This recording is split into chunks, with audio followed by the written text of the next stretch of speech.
कोणी कोकणातून, कोणी गावातून, तर कोणी शहरातून. पोटासाठी, स्वप्नांसाठी आज परदेशी नाही, पण स्वतःच्या माणसांपासून दूर आहोत. सकाळी ऑफिस, संध्याकाळी थकवा आणि रात्री जुनी आठवणी. पण आजचा दिवस वेगळा आहे. रात्री दार वाजतं आणि अचानक सगळे मित्र आत येतात.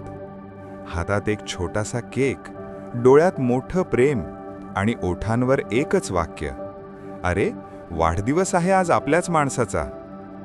केक छोटा असतो पण आनंद मोठा असतो.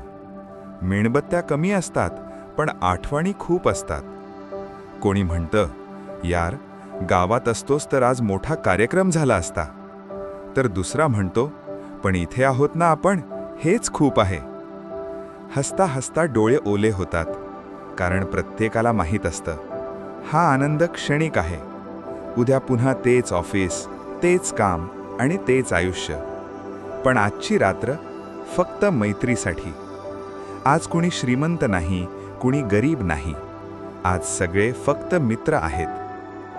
खरं सांगायचं तर नोकरी आपल्याला पैसा देते, पण अशी मैत्री जगायला कारण देते. घर दूर असलं, आई वडील दूर असले, तरी या मित्रांमुळे परकं शहर थोडंसं आपलंसं वाटतं. ज्यांनी नोकरीसाठी घर सोडलंय, त्यांच्या वाढदिवसाला केकपेक्षा मित्र जास्त गरजेचे असतात. कारण मैत्री असेल तर कोणताही वाढदिवस अपूर्ण राहत नाही.